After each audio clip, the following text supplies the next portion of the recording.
வணக்கம். நீங்கள் இணைந்திருப்பது உதயன் டிஜிட்டல் வலையொலியின் பிரதான செய்திகளுடன். செய்தி தொகுப்பு உதயன் டிஜிட்டல் செய்தி பிரிவு. செய்திகளுடன் இணைந்திருக்கும் நான் லிஷா தரணீஸ்வரன். செம்மணி மனித புதைக்குழியின் அகழ்வு பணிகள் மேலும் ஆரம்பிக்கப்பட்டுள்ள நிலையில் நேற்று ஒரே நாளில் 7 தொகுதிகள் அடையாளம் காணப்பட்டுள்ளன. ஹரியானை சிந்துபாத்தி மயானத்தில் அவதானிக்கப்பட்ட மனித புதைக்குழி மீதான அகழ்வு நடவடிக்கைகள் தற்போது முன்னெடுக்கப்பட்டு வருகின்றன. 45 நாட்களை கொண்ட அகழ்வு பணிகளில் முதல் 15 நாட்கள் நிறைவடைந்ததும் பணிகள் தற்காலிகமாக நிறுத்தப்பட்டிருந்தன. 2ஆம் கட்ட அகழ்வின் 2ஆம் பகுதிக்கான பணிகள் நேற்று ஆரம்பிக்கப்பட்டிருந்த நிலையிலேயே 7 மனித எண்பு தொகுதிகள் அடையாளம் காணப்பட்டுள்ளன. தடயவியல் அகழ்வாய்வு தளம் ஒன்றில் இருந்து 4 எண்பு தொகுதிகளும், தடயவியல் அகழ்வாய்வு தளம் 2 இருந்து 3 எண்பு தொகுதிகளுமே இவ்வாறு அடையாளம் காணப்பட்டுள்ளன. இதன்படி செம்மணி மனித புதைக்குழியில் அடையாளம் காணப்பட்ட மனித எண்பு தொகுதிகளின் ஒட்டுமொத்த எண்ணிக்கை 72ஆக அதிகரித்துள்ளது. இதுவரை 65 எண்பு தொகுதிகள் முழுமையாக அகழ்ந்தெடுக்கப்பட்டுள்ளன. நீதிவான் ஆனந்தராஜாவின் கண்காணிப்பில் துறைசார் நிபுணரும் பேராசிரியருமான சோமதேவாவின் தலைமையில் அகழ்வு பணிகள் இடம்பெற்று வருகின்றன. காணாமல் ஆக்கப்பட்டோர் ஆணைக்குழுவின் ஆணையாளர் மிராக் ரஹீம், காணாமல் ஆக்கப்பட்டோர் ஆணைக்குழுவின் சட்டத்தரணி பூரணி மரியநாயகம், காணாமல் ஆக்கப்பட்டவர்களின் உறவினர்கள் சார்பாக கிரேஸ்ட் சட்டத்தரணி நிரஞ்சன, சட்ட மருத்துவ அதிகாரி பிரணவன் செல்லையா தலைமையிலான குழுவினர் ஆகியோர் நேற்று அகழ்வு பணிகளின் போது முன்னிலையாகி இருந்தனர் என்பதும் குறிப்பிடத்தக்கது. கையத்தில் திசவிகாரையின் விகாராதிபதியான ஜின்தோட்ட நந்தராமதேரரை ஆக்கிரமிக்கப்பட்ட பகுதிகளில் இருந்து உடனடியாக வெளியேறுமாறு வலிகாமம் வடக்கு பிரதேச சபையின் தவிசாளர் சுகீர்தன் கடிதம் அனுப்பியுள்ளார். தையிட்டி இறை முத்துக்கல்லட்டி என்னும் பகுதியில் தனக்கு சொந்தமான ஆதனத்தை ஜின்தோட்ட நந்தராமதேரர் சட்டவிரோதமாக ஆக்கிரமித்து அங்கு புதிய கட்டுமானம் ஒன்றை அமைத்து வருகின்றார் என்று பொதுமகன் ஒருவர் முறைப்பாடு வழங்கியுள்ளார்.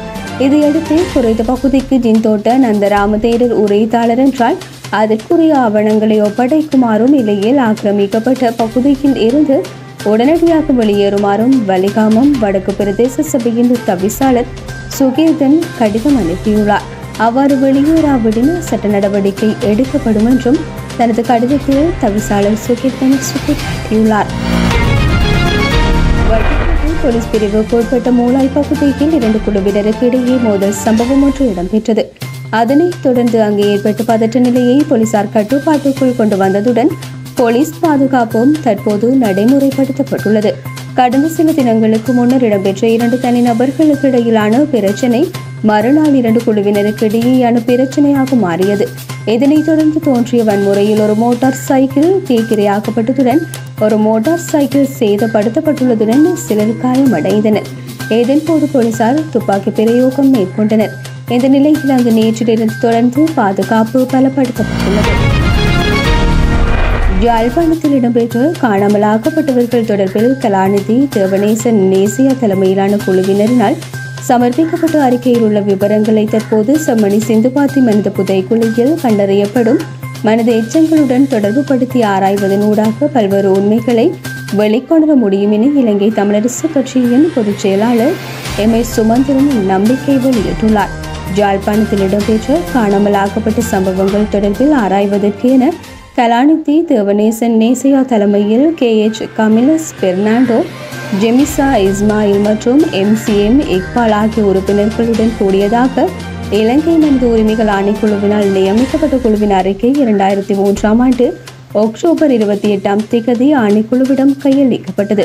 1990ஆம் ஆண்டு முதல் 1998ஆம் ஆண்டு வரையான காலப்பகுதியில் யாழ்ப்பாணம், கிளிநொச்சி மற்றும் வவுனியா ஆகிய பகுதிகளில் பதிவான வலிந்து காணாமல் ஆக்கப்பட்ட சம்பவங்கள் மற்றும் அப்பகுதிகளின் வீட்டு உரிமையாளர்கள் அங்கிருந்து வெளியேற்றப்பட்டமை என்பன தொடர்பில் ஆராய்ந்து அறிக்கை சமர்ப்பிப்பதற்கு என நியமிக்கப்பட்ட இக்குழுவின் அறிக்கையில் 1990 முதல் 1998க்கு இடைப்பட்ட காலப்பகுதியில் குறிப்பாக யாழ்ப்பாணத்தில் காணாமல் ஆக்கப்பட்டோரின் பெயர், வயது, காணாமல் ஆக்கப்பட்ட ஆண்டு, இறுதியாக சென்றிருந்த இடம், நேரடி சாட்சி, முறைப்பாடு அளித்தவர் விபரம் உள்ளிட்ட அவசியமான விடயங்கள் உள்ளடக்கப்பட்டுள்ளன.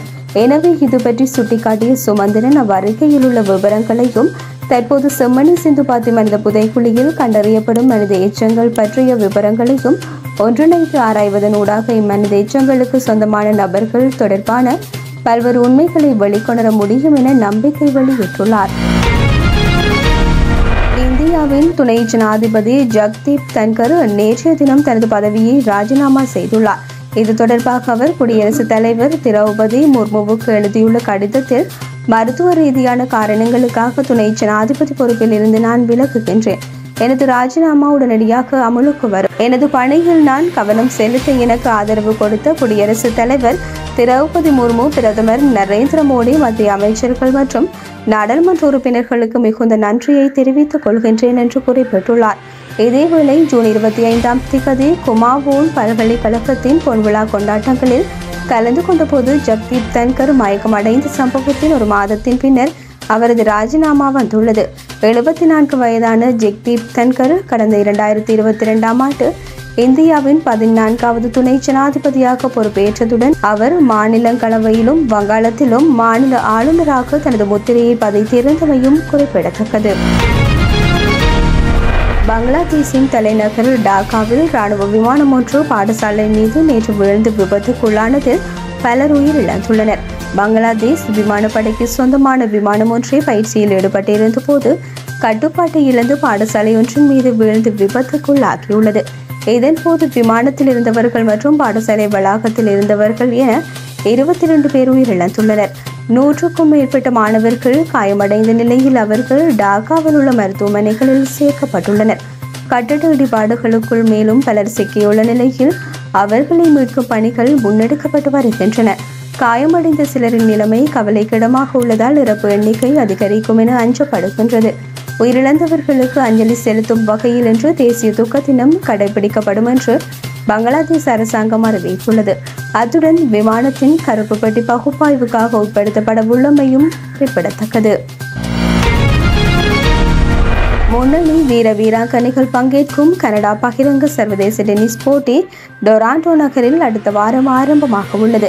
இந்த தொடரில் பல முன்னணி வீரர்கள் கலந்து கொள்ள உள்ள நிலையில் இத்தொடரில் இருந்து முதல் நிலை வீரரான இத்தாலியின் யானிக் சின்னர், 5ஆம் நிலை வீரரான செர்பியாவின் நோவக் ஜோகோவிச் மற்றும் பிரிட்டனின் ஜாக் டிராஃபர் ஆகியோர் காயம் காரணமாக கனடா ஓபன் தொடரில் இருந்து விலகியுள்ளதாக தெரிவித்துள்ளனர். இவர்கள் விலகியுள்ளதால் ரசிகர்கள் கவலை அடைந்துள்ளமை குறிப்பிடத்தக்கது. இத்துடன் உதயம் டிஜிட்டல் வலையொலியின் பிரதான செய்திகள் நிறைவடைகின்றன. தொடர்ந்தும் செய்திகளை உடனுக்குடன் அறிந்து கொள்ள எமது உதயம் டிஜிட்டல் வலையொலி பக்கத்துடன் இணைந்திருங்கள். வணக்கம்.